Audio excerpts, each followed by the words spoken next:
There's a few songs where we might plod on a riff for a little bit, but it's never the intention of being slow. It's an intention of creating dynamics and space within the music, because more than likely it's either proceeding or about to go. It's preceding something that's about to get more difficult and fast, or upbeat, or energetic, or aggressive. And so it's a kind of more of a space thing to me.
Welcome to the Dreams of Consciousness podcast. If the two of you would be so kind, would you mind introducing yourselves? Hey, my name is B. I'm a Wake. I do vocals and synthesizer and anything else that I'm compelled to contribute at any time. So this is John. I play guitar, lap steel, and pedal steel. Started in the band as bassist, and on the new record, I do play some 12-string bass as well. B and John, welcome. Well, thank you for having us. Let's get this annoying question out of the way. How would you describe the music of Wake? What is Wake? Something we kind of came up with just talking with each other, trying to keep genre out of the conversation. Personally, it's more like, over 200 plus years of collective grief, beauty, pain, sorrow, sympathy. It's pretty much a feeling of our expression of how we go through life, and being able to create that together in an art form for ourselves as a way to speak our feelings and things like that. So that's kind of, I can't really think of it in any genre based terms, because in the heavy world, I feel like it's fairly genreless, at least to my concept of description. Yeah, and I would like to elaborate on that. I mean, I think we kind of, if we were going to say anything, we would actually say that we consider it more of like religious style music, because to us it is very ceremonial, and that's like a description that I don't think gets used enough when it comes to music in general, because I think a lot of bands fit within that mold. It's just never really mentioned. So I would like to add that to John's description as well. Now, when you say religious, do you subscribe to any particular set of beliefs, or just a general kind of spirituality?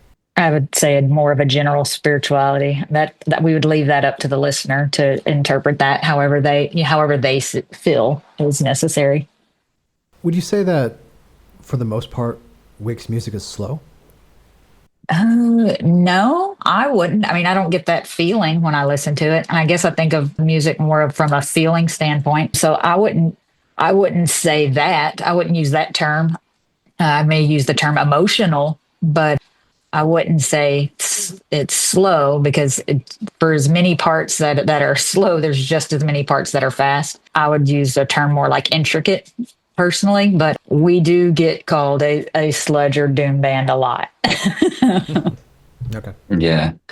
Yeah, I think slow. I think the word slow, I would rather use the word like spacious, if you're going to speak of any sort of like Yes.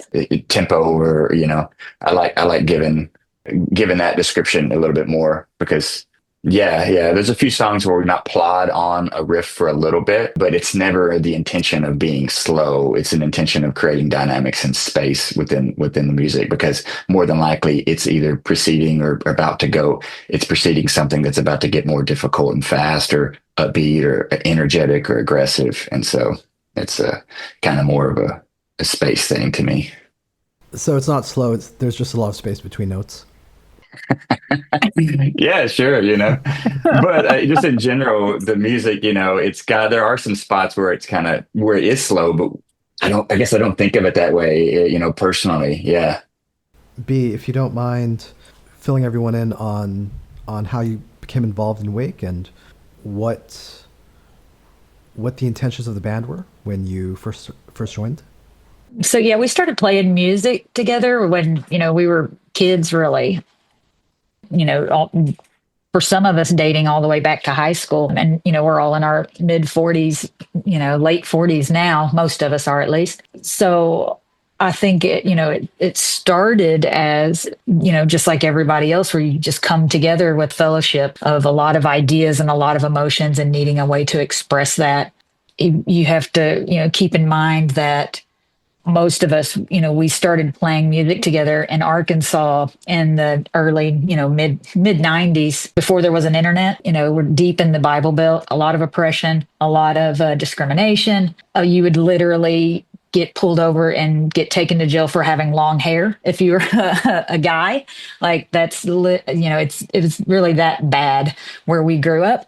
And so I think from that bred a lot of emotions that music provided an outlet for.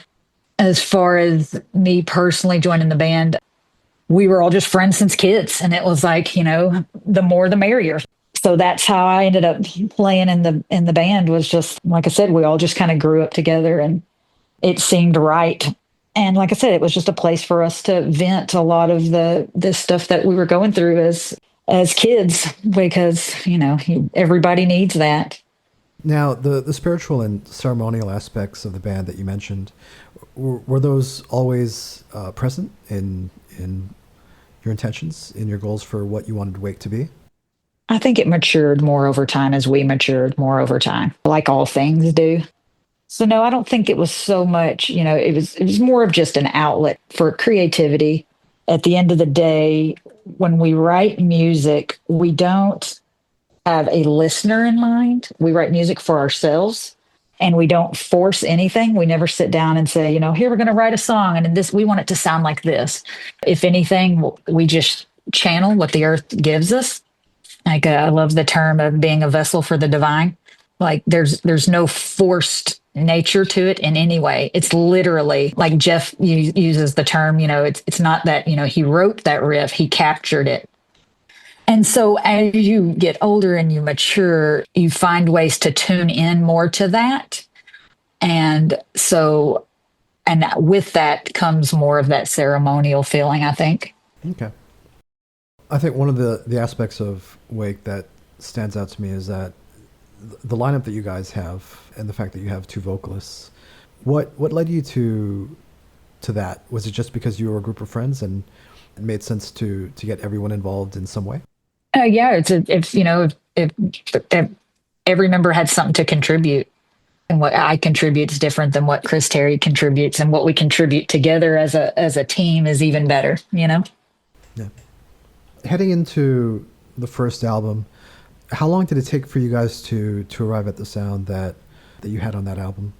I mean, we were kids back then, so like it was that album was probably written like within a year. It was we there like I said, there was no intentions in it. It was just this is what we're doing and this is what we're doing right now. So as far as like coming up with that sound, it was to us is very authentic to who we were as a band. Right. And John, you and I were speaking a little bit about how you became involved with Wake. Would you mind telling listeners how you encountered Wake and what your impressions were when you first saw them? Yeah, so I believe it was probably 97 or 98, and Wake was playing at this little spot in Nashville. It was a Lucy's record shop. It may have been changed to IndieNet Records at that point. But my death metal band was playing a show with them. And we loaded up and we were kind of packing up and waiting for things to die down before we headed out. And I walked in and Wake was playing, and I was like, this like big massive wall, this cacophony of sound and destruction. It was like really beautiful and extremely intriguing. But then I could make out it was the classic like CT Yow where he's screaming, but you can hear him, and it's melodic and chaotic but I could understand what he was saying instead of like the typical like death metal or punk or hardcore screaming or something. I was like, what's he saying? And he was talking about, we need to communicate with the insects, because whenever the earth is done and humans are gone, the insects are going to carry on our story. And so we need to speak with them. And I was like, my mind was just cracked open. I was like, what the fuck is going on here? And and I was so intrigued, I was just the kind of a country boy from Centertown, Tennessee, and the heaviest stuff I'd heard was, Pantera or Slayer or Cannibal Corpse or something. But this was like heavy in a new way, kind of like whenever you get a little older and you realize how heavy Neil Young or David Allan Coe is, like a different type of heavy. Right. And I was just so freaking like just struck by that. And that stayed with me. And then, of course, I always kept up with the band whenever they released something, go see him in Nashville or saw him in Memphis, and always kept in touch with CT just because he would also book bands of mine from Nashville in Little Rock and vice versa. And then I was a touring bassist with Today's the Day around 2008, 2009. And we were doing this massive, like 45, 50-day tour of the US. And we had different slots for different bands to support for like a week at a time. And so when I saw that Wake was on the last leg of this massive long tour, I was just like, I can't wait. This is going to be amazing. I get to hang out with them, listen to them every night, and just, and it was as great as I expected. Like we buddied up every night. It was so much fun watching them play and just getting baptized in that sound every evening. And then I would, afterwards we would always hang out. And so fast forward, 6 months or 8 months, the current bassist and the bassist at the time, Reed, had a baby on the way, and Wake had been tapped to play at a Roadburn in Holland. And they reached out to me and said, "Hey, do you want to step up and fill in for Reed on this European tour?" And I just jumped. I jumped it so high. I was like, "Hell yeah, let's do this. This is amazing. This is the greatest call I could have had," because really, really one of my favorite bands. And so joining and being in the band with them and seeing how awesome they are as people, and as far as the songwriting is equal to that as well, and just the feeling of playing those songs on stage it is meditation. It's religious. Being out on the stage, in front of it, and being on the stage, it feels great to be a part of it. So I'm really excited that this record has come out, and it's been a long 13 years for me. I joined in like 2011ish and shifted from bass to guitar around 2015, 16, something like that. And yeah, just stoked for it. And we knew back when, like when John was talking about when he was playing with Today's the Day, and we'd be like on the way to the next show, like, please ride in our van. It's like we knew then that that he was a perfect fit, and that was not mainly socially at that time, but then once he started playing with us musically, it was like, okay, there we go. That's what we've been needing. So I think you answered the question I was going to ask Brittany, which is, was it a big transition, John, for you to go from this death metal background that you had originally to, Today's the Day, which is, its own creature, to the kind of music that Wake makes? But it sounds like it was a pretty natural transition for you. Yeah. So, being a guitarist and being in kind of the South and stuff, but still trying to find unique things that you play with. Wake is Arkansas. So a lot of those riffs and things kind of still have some of that Southern bend and Southern kind of riffage to them. And so I was already in that world, but in my other bands and stuff, I would, I listened to Wake and some of those riffs and stuff had already influenced me. So whenever I came into it, it was already kind of built in. And then, getting that time with Steve and Today's the Day, Today's the Day being such an influence for Wake in general, it kind of all was a perfect mix, because then I got to be in that experimental, insane world with Today's the Day and Steve, and then got to marry that with the melody of kind of country music, Southern music. It was already kind of like I was built in that world. And then when I spotted into Wake, it was a matter of just being like, okay, I now need to learn a 12-minute song, and then a 16-minute song, and then an 8-minute song, So it's about piecing all that together slowly. But when you love something like that, when the music feels so good to you, it already feels like you are part of the music and vice versa. It makes it easier, instead of saying, oh, you're going to learn this 14-minute classical music piece. It's like, oh, that's going to be a slog. But with this, it was the interest was there, and the love and the feelings of it was all there. So it wasn't that much of a big change for me. The only hiccup in any of it was just the travel, living in Middle Tennessee and having to carve out time and schedule and work and all that to get back and forth. But yeah, it all was worth it.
I'd like to speak about your songwriting a little bit.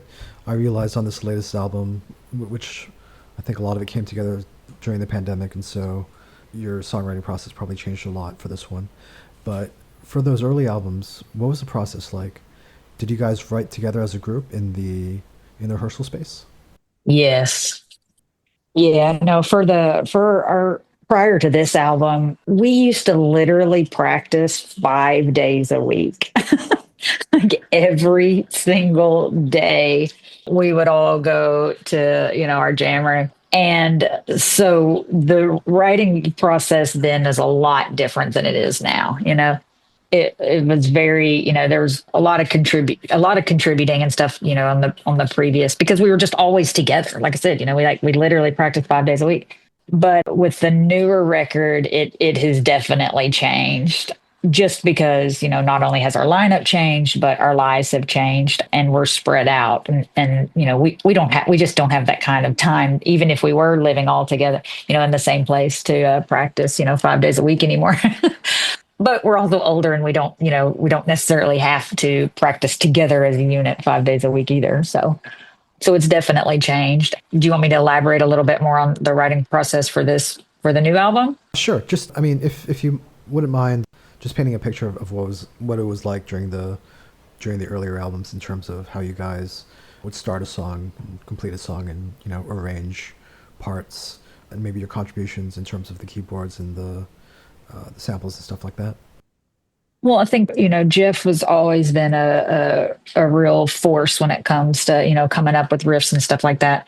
Him and, for the earlier albums, Chris Graves, and even, one of my favorite writers was Chris Newman, who, he hasn't been in the band in forever, but I always really loved everything that he wrote as well. But yeah, it would start with generally with either Jeff or Chris Graves, but also known as Gravy. It'd start with Jeff or Gravy. They would come up with something, and we would just build on it, keep building on it and building on it and building on it. And that's, what a song, as a song's coming together, you can always start to feel like what it needs.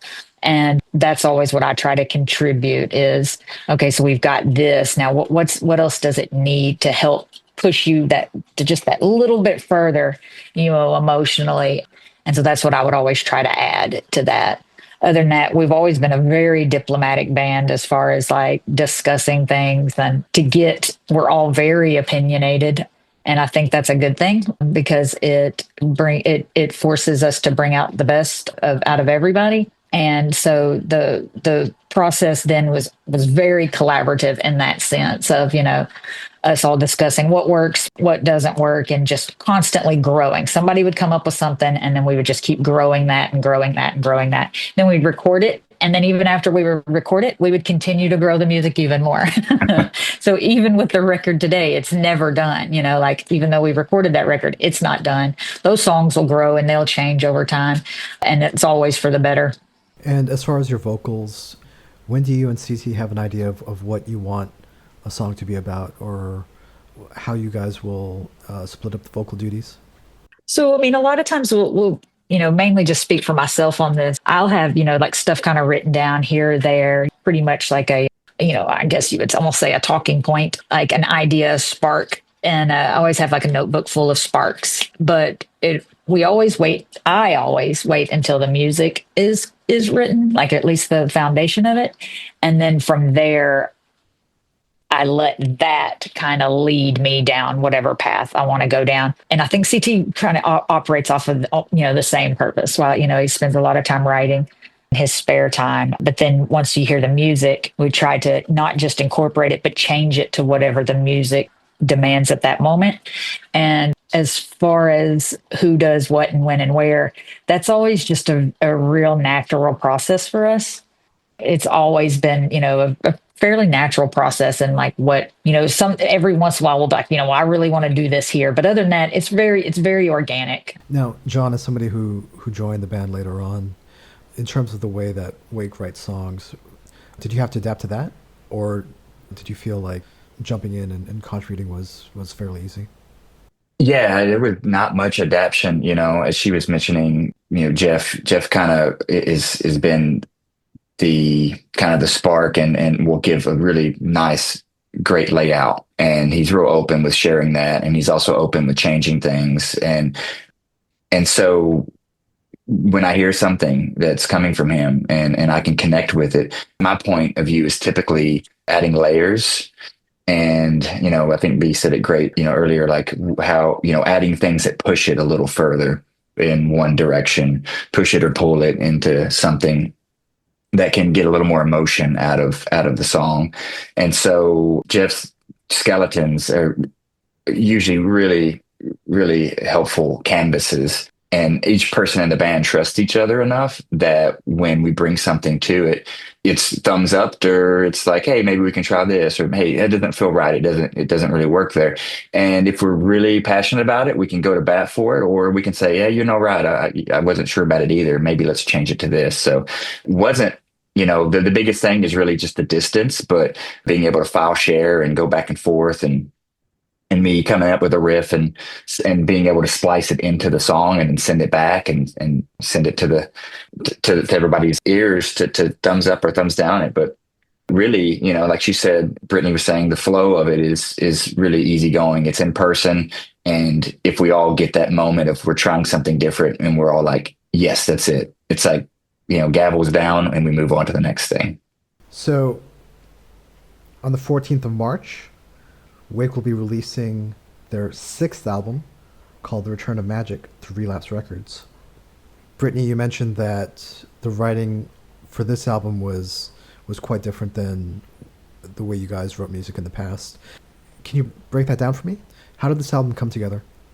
So we had, in 2012, I had my second child, and that led to us kind of taking a little bit of a break. And then days turned to weeks, weeks turned to months, months turned to years.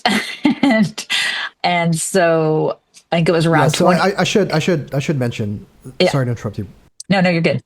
B, but I should mention that your previous album, Rest, came out in 2011, and that was a good 14 years ago. Yeah.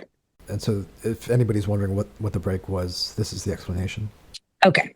Yeah. And so, yes, so we had that album come out, and then I had my second child in 2012. And then, like I said, months led to years. Next thing you know, around 2018, Jeff just had this moment where, like all these songs just started, just coming to him. And he started demoing them up at the house. And I think it was about an hour's worth of music that he came up with. We're talking, drums, bass, guitars, all of it. And so at that time, we tried to, figure out ways to get together. We were kind of spread out all over the place. At that time, our guitar player Kiffin, he'd kind of gone his separate ways. He had a lot of stuff going on with his family that he was dealing with. And so John moved over to guitar. And so we tried to come together. We had a couple of shows around that time, and we wanted to start working on what now came to be the Return of Magik, but we realized the guitar player at that time just wasn't able to do it. He was dealing with a lot of health issues. And so when we came to the realization that for us to move forward, we'd have to move forward without him, that was really hard. So we, took another break. And during that break, COVID happened, and Jeff wrote about another hour's worth of music, which with those two sessions was essentially the architecture for this record. And COVID, life stops. Everybody has a chance to reflect and decide what am I doing and what do I really want to do. And we all realized that playing music together, we were going to make it more of a priority. Especially, we had all these songs that Jeff, had written. So it was like we had everything we needed and to move forward. We just needed another guitar player. But at that time, we all kind of decided, we're going to try our best to make time to make this happen because it means a lot to us. And so with our newest guitar player, Austin, Jeff and him were coworkers. And Jeff was like, I know this kid, he's a shredder. I think he would work out. So I think he came to the band practice. I think it was just me and Jeff there. And he showed up and he knew he had learned all of our songs. And I was just like, okay, well, that's amazing. And So with adding him and his dedication, it just seemed like, okay, this is possible now. Like we wouldn't have to spend like long bouts of time like teaching someone the songs or something. So he brought a level of ease that made it possible for us to be like, okay, we can fly in John, fly in Reed, and then we can actually make this happen. And then from there, we started collaborating on that music that Jeff had written. He pretty much wrote, like I said, the foundation for the entire record. But once we all got together, it just grew and grew more into what it is now.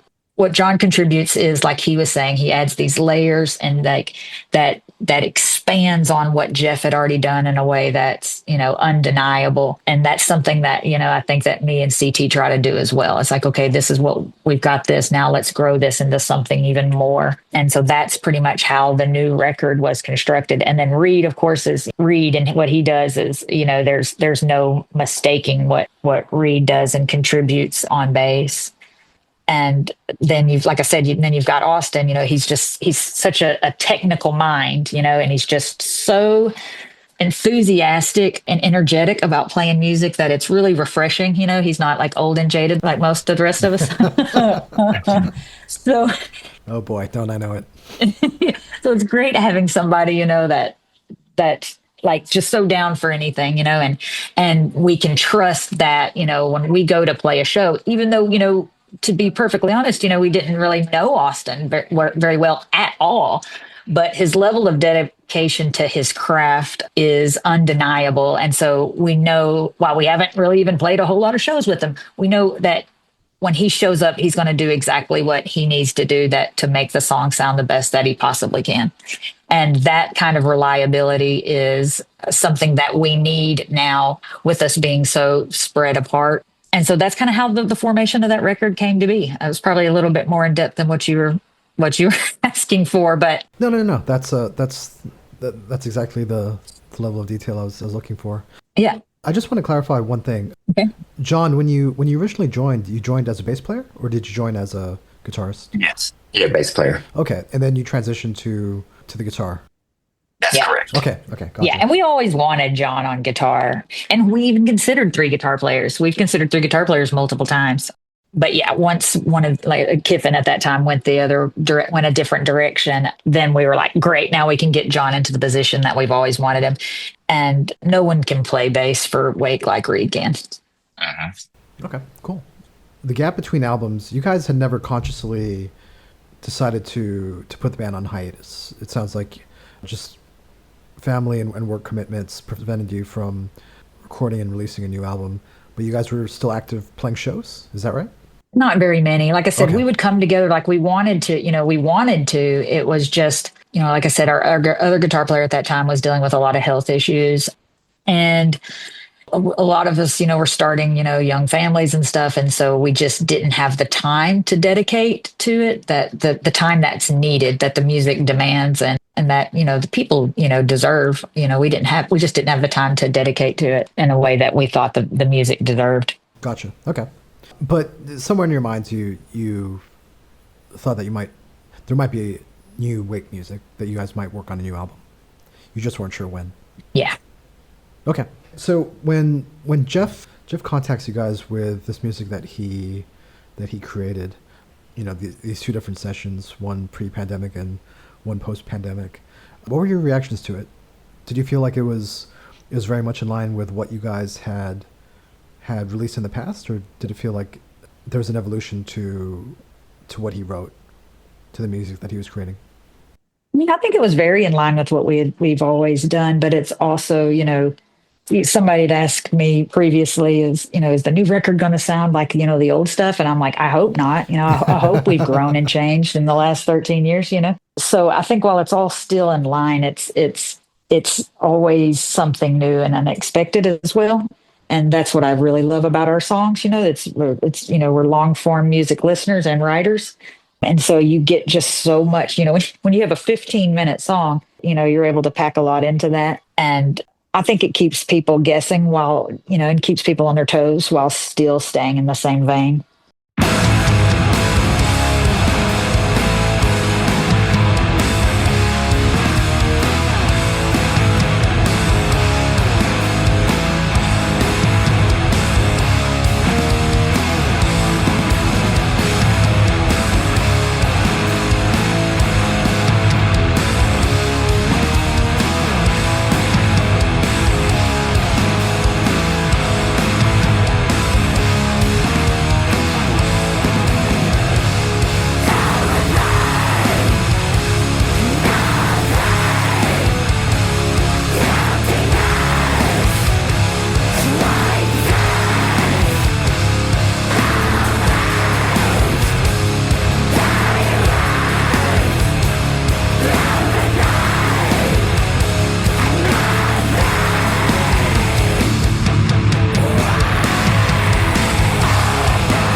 from Christ, dreams from dust, dreams of time. It is our great cosmic conductor. Nothing escapes the song or the spell that we are under. Built from stardust, sustained by cosmic ingredients. Every cell is linked to an earlier stream of consciousness, connecting her beating heart to a great seismic conductor. And conducted from her heart is a great seismic reactor. Prehistoric energy exists at the core of the will to be. She gives us everything. Her light, her beauty, her majesty. I would cry.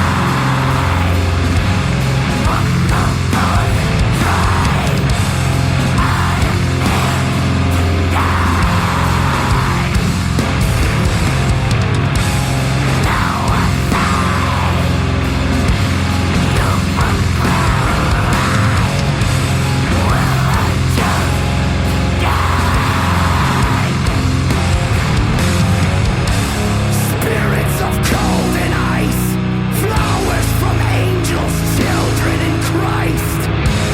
Sunbeams spun into light, prismatically bleeding a rainbow delight. Cascade kaleidoscope, psionic creator, pulsating reactors. Is this a dream we are in? Horned serpent to 1,000 blackbirds.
So, as you mentioned, Jeff actually came up with two different sets of music for this album.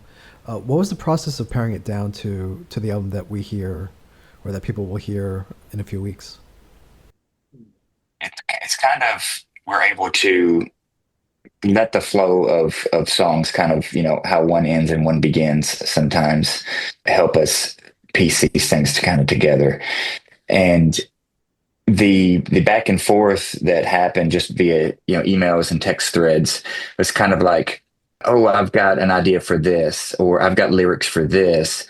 And that would sometimes help us define what song we're going to work on whenever we did get together. And I think some songs are a little bit easier to pull together and work out. And of course, when multiple people have interesting ideas on the same song, it will slowly kind of filter out some songs that just at the moment, not that those songs aren't amazing or aren't, worthy of being on the record. They just aren't compelling something out of us at that moment to work on it. And getting back to kind of what you'd asked Brittany about the evolution of the band, I think a lot of the evolution happens in the room when we're all together, because those base skeletons of songs are Wake, and they are of that heart and mindset that Wake embodies. And the evolutionary part is going to become on how we each have grown in our own ways and then come back together to then add our parts. And that's where that kind of, those things kind of bloom and flower and their evolution continues. So Now, for the two of you, how would you say the two of you have grown or evolved as musicians since the last Wake album? I mean, I personally have grown, a lot over 13 years. I like the music. I would absolutely hate to be the same person I was 13 years ago, and I hope I've grown tremendously 13 years from now. But there's a pretty big difference in your 30s and your 40s, and I'm sure there'll be a pretty big difference in my 40s and my 50s. But as I've noticed more clicking. That's my big takeaway from the difference between my 30s and my 40s. There are a lot of things that are clicking now every time yes, I yes, move around. right, and your appreciation for things deepens, a lot more. For me personally, like my health, I'm probably in better shape than I've ever been in my entire life, and I love that. And I love that, I'm able to like take time to like, literally go climb mountains and stuff where I never had time to do that when I was younger. And I probably couldn't have physically done it when I was younger either. And then musically, there's always just, there's just a more mature aspect. I wouldn't use the word, being more intentional, but I mean, I would almost describe it as being more intentional, definitely more thought out. Where before, while emotion is the number one driver for me for almost anything that I do, but especially anything creative, there is, I've in my older age realized, that technical abilities do make a difference. Where so yeah, I've grown a lot as far as that goes, and trying to not just be led by emotion, because that I can do. I can do that with no problem. That just comes natural. But trying to be led by something else and trying to channel something a little bit different is what I've tried to grow to do more and more. Brittany, in terms of your vocals, have you found that you needed to adjust your technique? Not really. I mean, I've been doing those kind of vocals for so long that's just kind of second nature. So I think stuff like that actually gets easier, especially, I don't drink alcohol or anything anymore. So it's, being more, conscious of what you're doing physically. So no, I don't say I would have adjusted my technique more, but I am more aware. Okay. John, how would you say that you've evolved since you joined the band? I would say with a lot of things, but specifically with this band, my patience has grown. Just because when I joined, it was like, oh man, we're got this record coming out, and we're going to tour, and I was super young, and I didn't have any commitments, relationships, kids, or anything. But it just wasn't time. The band, we did a blast. We blasted for the record and did a few things, and we're pretty on it for a bit. And then it was like kind of like that the pace was slowed, and we'd play shows here and there. I would travel, but I was so like young and eager and ready to do it, but it just wasn't time. And And that I've had to learn that with other things too. Sometimes it's not time. You don't want to rush things. You don't want to force anything. And so that's been a major piece of knowledge for me, especially as I go into, being a father myself and growing that way. Another thing that I've learned since then is being yourself musically is the most important thing you can do. Trying to get, if I was in Wake and I was like, well, I need to be the guitarist in Wake, or I need to be the this in Wake. No, man, I'm in the band. They want me to be in the band because they love me. They love how I play. They love my style. And that's where that new, small bits of sound and stuff come from. And so to be in other bands and things too, whenever I go into it, whether it's some folk or Americana act that I'm playing with, I lean on myself. I say, this is me. This is how I'm going to play this style of music, instead of trying to shave off parts of me, actually flourish those things. So just being more of myself musically, letting my personality be a part of the fingerprint of the band that I'm performing with. So am I understanding you guys correctly that this album was mostly written and arranged remotely through file sharing? Well, I wouldn't say through file sharing, you said? Yeah. No, not really. While we did that a lot, to for little parts here and there, but no, we would just have marathon jam sessions. Okay. Like I said, Jeff had already, laid down the whole, architecture for, literally most of the riffs. And then we would fly John in, and we would just have marathon jam sessions for a week of, just growing the songs more and more and changing this, discussing how many times we do this. And well, if we do that, we do that, just, taking what he had done and then growing it into what it has become now through those marathon jam sessions, more so than the file sharing. The file sharing stuff, though, we did do a lot we put out a couple of things on some comps and stuff, and that was only done through file sharing, but not so much on this new record. Okay. Where did you guys end up recording the album? So there's a local studio about 45 minutes from Little Rock in the middle of nowhere. And Jeff was doing some work for them, recording and mixing bands out there. And so because we were so spread out, once Austin came, was added into the picture, and we realized, okay, we can do this, because again, not to kind of just say the same thing over and over, but we wouldn't have to spend all this time teaching somebody, all these songs and stuff. So once he came in, it was ready to go. What do y'all need me to do? It was okay, well, let's go ahead and put something down on paper for us to, let's go ahead and schedule a studio. And what made the most sense for us was doing it in Arkansas, not because we have access to amazing studios, because we don't, but it was easy for us to be able to okay, we can just, get Sanford to come down here. Sanford Parker, who's done most of our other records, we know what Sanford can do, and so it takes a lot of the guesswork of trying to learn to work with somebody new or anything. And we knew we were confident in our abilities and Sanford's, that we could just go take over any studio and within a week be able to get our, lay down what we needed to do. We did. We actually, wrapped up a day early than what we had originally booked the studio time for. But the studio itself is called East End Studios. Great little studio, but it's in the middle of nowhere, Arkansas. But again, doing it there and by having Sanford come in, that added a level of comfort that we could go ahead and put something down on a calendar for yes, we're going to record it. We're going to record it at this time. And we're confident that we'll, by then have worked out the songs. And we were literally working on the songs all the way up and into the studio, we were still ironing out some things. And like I said before, that's, we're still not done. Those songs will still grow and evolve. But yeah, we recorded it locally. So as you mentioned, Sanford Parker's worked on most of your albums. Mm-hmm. I think at this point you guys have worked with him for over 20 years. Why has the relationship lasted so long? What do you like about working with Sanford? He's family. We've known him for more years than we haven't, We kind of grew up together, even though, coming from completely different states. He's seen us at our worst and our best. And it's just a level of ease. Like I said, he's family. So it makes it easy. John, had you worked with Sanford Parker before?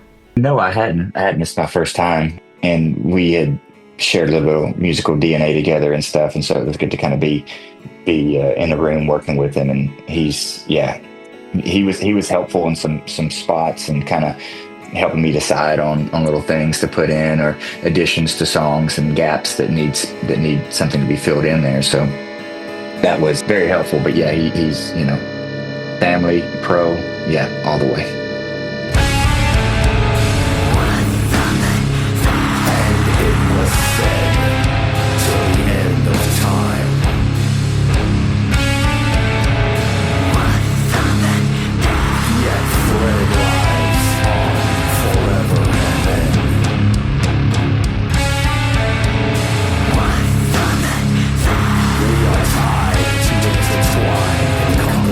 Light.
What would you say that Sanford brought to the finished album?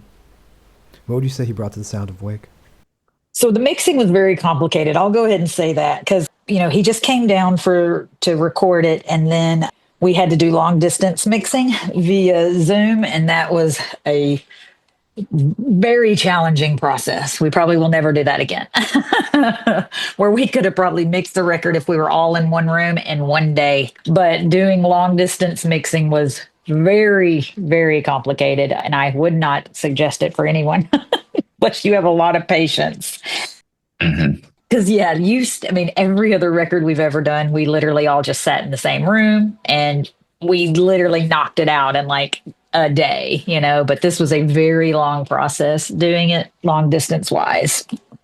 But we're very hands on, when it comes to we're very opinionated people. And so, and I would even go to the extent of saying that some of us are OCD about a lot of things. And so we, The band with 15-minute songs says OCD? I don't believe you. yeah, all right. So, it was a very hard process and very drawn out. But like I said, we literally are so opinionated on so much, and Sanford handles it really well. He's so used to us, even, if somebody raises their voice or something like that, he literally handled it like a champ. So yeah, it's the mixing process is a very long mixing process, but at the end of the day, the record sounds absolutely amazing, and it was worth every bit of it. And like I said, with us being so opinionated, when we're like arguing about stuff, and I always try to look at everything as, like from the best, try to see the best in everything.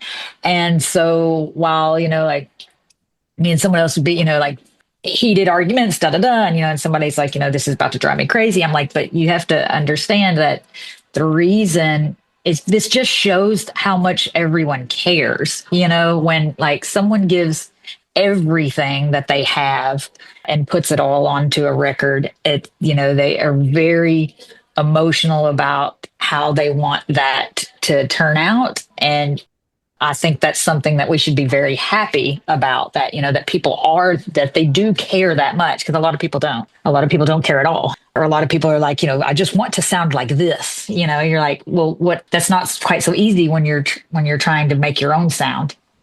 And so, yeah, I try to look at everything for the best, and it was a long, hard process, but I think that was needed for us to end up getting the product that we're all happy with at the end. The sound is great. It is interesting when we spoke about like the genres that you guys are associated with, because as much as the word sludge appears, in all your bios and descriptions, there's very little of the dinginess that the old sludge albums have on this album, at least. Like there's a lot of clarity, there's a lot of melody, there's a lot of different things going on that, like, as you're listening to it, it almost feels more of like an old psychedelic rock album or something like that. Yes, I 100% agree with you. Well, yeah, we do have like some sludge riffs and stuff. I do, and I've nothing against, the sludge genre in any way, of course, but I do think that it's far more progressive than that. And I love the fact that you can't just paint us into in a box and say like, okay, well, this is what you're going to get, because you get everything. And I think that's really hard for a lot of people to wrap their heads around. But for me personally, like, I love that you can get every genre of music in one piece of, in one song. And I would hate to paint myself into a corner to be like, well, this is the kind of music that we play, and this is the style, and this is it. Like, I would hate to be painted into a corner like that. Yeah. And limit yourself on what you're capable of doing. By being so authentic, it gives you this freedom to do whatever you want. You had a guest contribute a spoken word segment. Do you want to say who you brought in for this album? Yeah, well, this has been something that is kind of cooked up, and I don't recall whose initial idea it was. Maybe it was CT's, but it was Chris Terry's. Yeah. Jim Mangrum of Black Oak, Arkansas, which is a massive influence on the band, and I'm still just kind of scratching the surface of how important he is to the band because I came in a little bit later, but that was a process that was spoken to CT many years ago, and it's been on the table, but we didn't know if it was going to happen. And it was a matter of phone calls getting missed, phone calls not being received, emails going into the ether, and just trying to find the time to go and catch him and him give the band time to sit and hang out with him and record this spoken word. But luckily it happened. It was a little Wake field trip day for Jeff Reed and CT, and I think they were all like kids in a candy shop. And yeah, it happened, and good Lord, man, it's perfect. It's amazing in every way. And we weren't like, oh, it's going to make or break the album if it is or isn't on there, but it really was kind of that special edition, that special thing that kind of just drives the album even further into this like psychedelic insanity that it turns out to be. And so and people that aren't familiar with Black Oak, Arkansas, or if they're only familiar with like what's, played on classic rock channels, I mean, if you do like a deeper dive into it, especially if you see some of their live performances from the 70s, and they had like 3 guitar players, it was super progressive and the guitar playing just freaking out of this world. Mm-hmm. And a lot of people who are really into, the psychedelic 70s prog rock stuff are already kind of hip to Black Oak, Arkansas. But if it's something that you've never delved into, it's definitely worth listening to. And so to have, Jim Dandy, like if anybody knows the history of that band and stuff like that. So to have him, just to contribute that. I mean, he literally wrote it for Chris Terry, and for us to, we literally drove to Black Oak, Arkansas to his house and recorded it.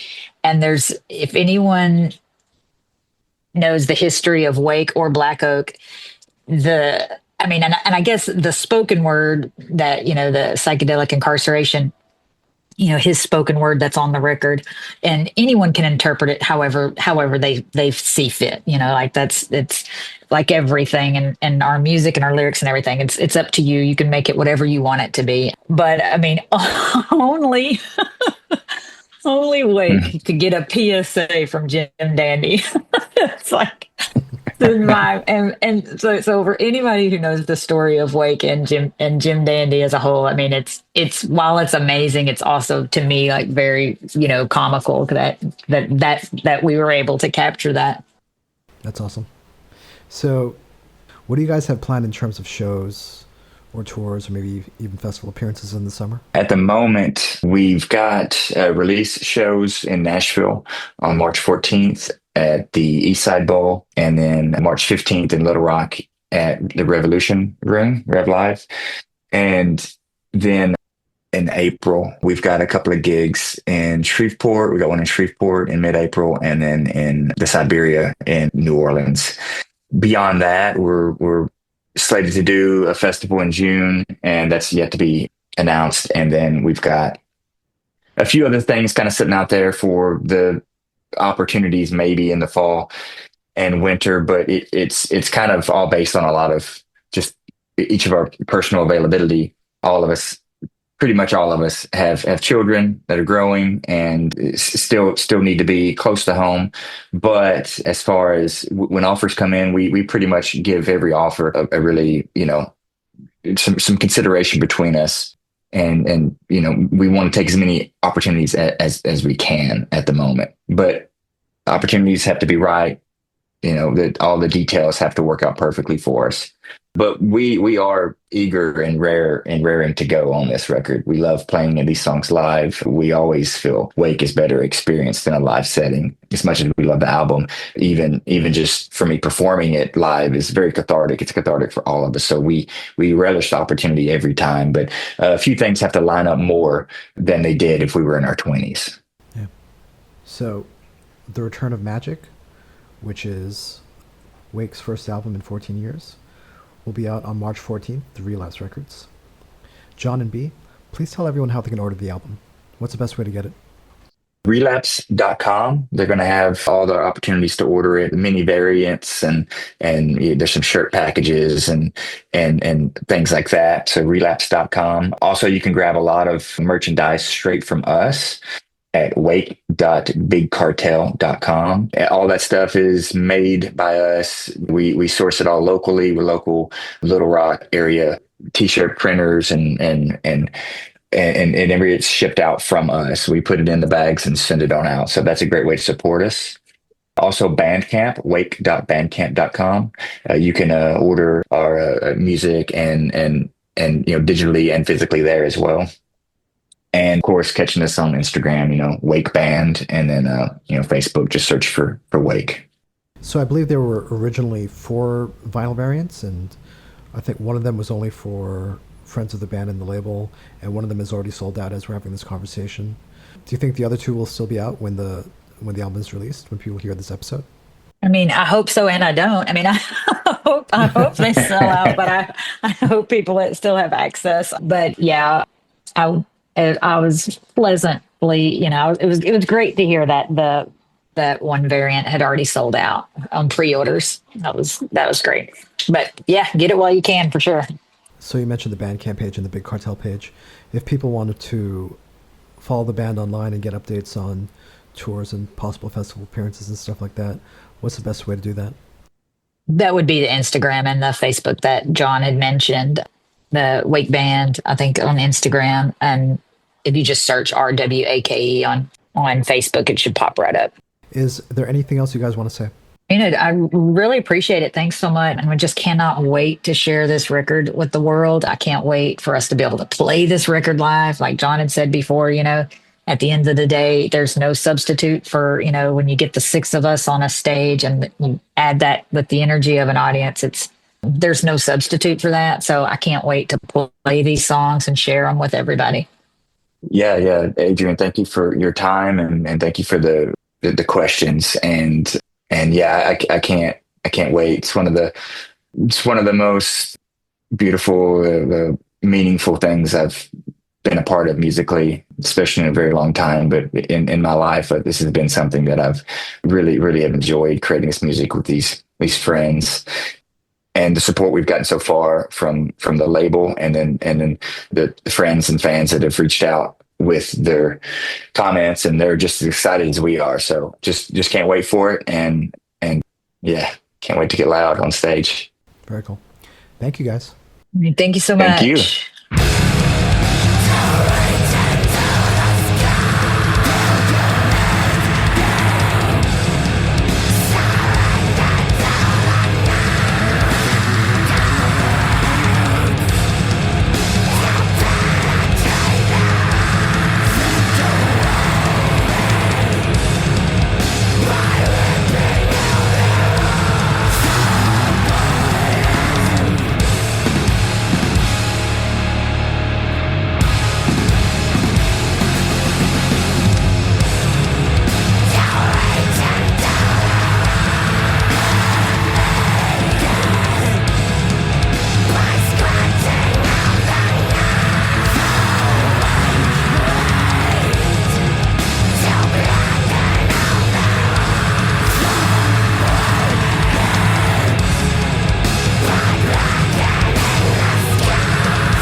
Thus, at one time, if you are tired of looking at God for all the answers and would like to accept the responsibility for yourself, then pray something like this. Dear Satan, forgive the monkeys for all their sins and save their souls. I repent of all my sins and ask you to come on my face and into my heart and be the Lord and Master of my life. Take control of my life, for I give myself unto you. Thank you for hearing my prayer and taking my soul. In Satan's name I pray. Amen. If you pray something like this and meant it with all of your heart, then you are truly a child of Satan. We encourage you to join a satanic church, pray and meditate on Satan's word daily, witness to others about Satan and what he has done to you, and be filled with the flames